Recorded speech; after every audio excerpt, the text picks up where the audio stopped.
And joining me now to talk more about the PEF contract is Tom Comanzo. He is the Vice President of PEF. He was part of the contract negotiations with the Governor's office. It is good to see you. Thank you, Liz. Long day. Very long day, very long week, yeah. month. Long, right, yeah. I know. You're losing track. Yes. Actually, we heard Ken Brynan say you guys went in at 1, you came out at 5. Yes. He said there was a, quote, healthy debate. Yes. To the degree that you're able to share with us what that means, what does that mean? Most of the healthy debate occurred in executive session. Right. But our executive board members got to express their opinions, and then we took a vote, and as you know, the vote was very heavily in favor of sending out the agreement to our members. What was it last time, actually? Last time it was 83 to 38 in favor of sending it out to our members, and it was a little higher this time. Yeah, and 18 no's. It was in the 91, I think. Yes, 91 right? to 18. Okay, so that's a difference, obviously. There are some people who felt strongly. I think, again, Ken Brynan seemed to indicate that the personal aspect of this has changed some people's minds. Can you illuminate that at all? Oh, I believe it certainly has changed some people's minds. They're not just a nebulous number of 3496. There are faces associated with those members being laid off. And some of the members have been very supportive of our efforts to get a new agreement and have been, you probably saw the demonstration last week. I did, yeah. Some of them were standing outside the executive board today to voice their support for our revised agreement. But they were always 3496. I mean, we knew that the governor said there will be layoffs if you don't approve this. So what changed? It was no less real then than it is now. Before the contract was voted down, we knew there'd be about 3,500 layoffs and possibly another 1,000, but there was no specifics. Right. Now we know in tax, this bureau has 45 people, 37 of them are going to be laid off. We know that in the Office of General Services, 38 people are going to go, and we know where they're going. So it's much more specific, and there are names associated with the numbers now. Do you believe that, and there will be obviously a campaign this time again, I mean, not that you didn't push at all, but there were websites on both sides, there was a lot of information on both sides. Do you believe this time the rank and file will approve? I hope the rank and file will approve this time. There are enough improvements to this tentative agreement that we feel it's in the members' best interest to approve it. One thing that there is not in there, and I don't know that there could have been, with the exception of maybe an MOU, a memorandum of understanding. I shouldn't slip into. I know that. Yeah, I know, but not everybody might. So forgive me. I don't want to slip into jargon. There isn't a hard and fast promise that there will not be layoffs beyond the 3,500 that will be saved if, in fact, this contract is approved. Right. There's not a hard and fast promise and no change in the contract language. However, there is a side letter that's part of the contract that references a memo that Howard Glazer will be sending out to state agencies that is very similar to the one that he sent out regarding CSEA in July. And that, by being part of the contract, that will make it much more enforceable should layoffs occur. Does it make it a legal document? When there's a side letter, does it actually, it's defendable in court if in fact it would be broken? It is, okay. So what changed? That's different, that's yes. new. You also heard the President say, Ken Brynan say, during his press conference after the executive board vote, there was much more day-to-day contact between the administration and the negotiation team, if you will. Yes. Why was that not done before? I think you'd have to ask them. We've always been willing to negotiate with anybody on the governor's team. The last 2 weeks in particular, as Ken said, there were daily negotiations, daily telephone calls back and forth, daily proposals exchanged, and we were able to reach agreement over the weekend. Yeah, but that seems like the give and take that you would expect to have happened at the first go-round, and yet the first go-round seems to be awfully acrimonious. This one, would you characterize it as more pleasant, for lack of a better word? Compared to the first one, it was more pleasant. The first one we had two people that were really not as familiar with state government and with state employees and state employee contracts as we had with this go-round.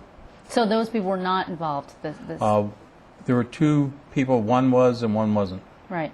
And you've been involved, I know this is your first go-around for contract negotiations, formally speaking, but you've been with PEF since its inception, right? I've been a member since its inception. I've been an officer for the last 6 years. And we've never seen this before, this voting down of a contract. Correct. So to what do you attribute that? I mean, I understand, look, we could go through, I mean, we've heard it actually from Nick Reisman, our reporter, some of the details, side by side, et cetera. But really, the overarching thing, and I had some members of PEF Proud who were here not long ago, the antis, if you will, the opposition, and they said it was about respect. Is that what this was really about? Yeah, to a degree, it was about respect, and I heard that when those members came in, they did a very nice job of presenting the view of the contract and of PEF's position, and I thank them for coming in and talking with you. It did have to do with particulars of the contract that there were enough particulars that our members did not agree with, that it encouraged a widespread vote to to not approve the contract. And we did after the contract was ratified and after the executive board, not ratified, after it was approved. Right. And then the executive board voted to send it out. I went to every single region of the state and did probably well over 100 meetings, anywhere from 1 to 6 meetings in a day, to get the word out to our membership about the contract. And we found some of the same themes recurring at so many of the contract meetings we did and so many of the emails that we received. So you don't think that the administration's characterization initially that the union somehow didn't sell this well enough is fair? Gosh, no, I don't agree with that at all. Right. We did everything we could to present it in the best possible light.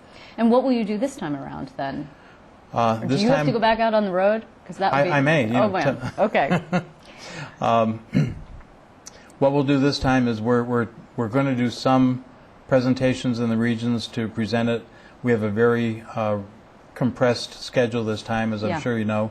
We're hoping that everything will be in by November 3rd for the count. And we're doing a whole series of things, including we're doing teletown hall meetings in the next 2 nights. We're talking to council leaders this evening, probably as I speak with you now. And this is new? You didn't do it the last time? We did 1 or 2 teletown hall meetings, but they were more general. And this time they'll be contract specific. And that will get some of the word out. In the meantime, we're looking at whatever ways we have to maximize the appeal to the membership. And why 4 years instead of 5? Why was that so important to you?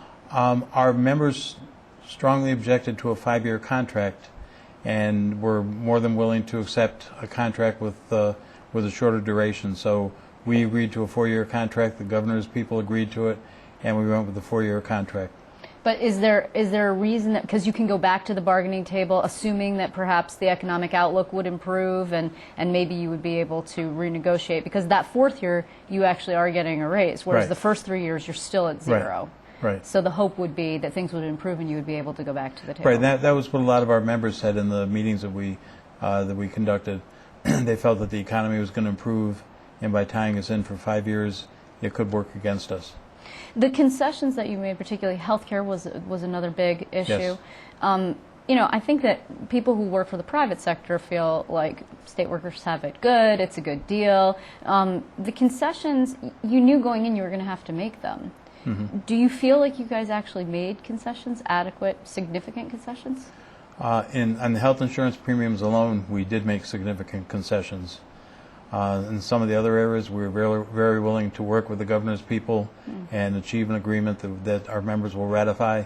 We were able to tweak enough in this contract that we feel it's going to really benefit our members. So, for example, we gave up the $1,000 bonus in year 3, but we are getting back all 5 furlough days from year 1, combined with the 4 days that we get in year 2. So all 9 days will be paid back, and paid back a year earlier. Before I let you go, and unfortunately we're running out of time, I just want to ask you, what kind of standard does it set for other unions? I mean, I know that your main concern is PEF. You're really not concerned about what other folks are doing, but it doesn't seem fair to folks like CSEA that you guys got to renegotiate. You got 2 bites at the apple, whereas everybody else, on that side at any rate, got 1. Some other people are still out there. Right. We're all part of the labor movement. We're all part of the state employee labor movement.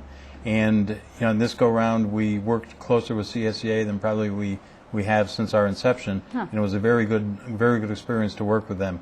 We have talked with UUP and some of the other bargaining, some of the other unions that are bargaining with the state, and we're all in this together. So have they turned to you for help, for advice? Like, how do we deal with these guys? CSEA? Yeah, no. So UUP, UUP? some of the folks, 82, some of the folks who are still out there. There are some people that are still out there that are still doing negotiations, and I assume they'll be contacting us to just to share ideas. And going forward, do you think the relationship between PEF and the administration, specifically the governor, is salvageable? I believe it's salvageable. To quote the old song, it takes two, baby. It does indeed. Well, of course, we will be following this. Tom, I want to thank you very much. I know it's been a long couple of weeks and a very long day, so thanks for coming in. Thanks for inviting me.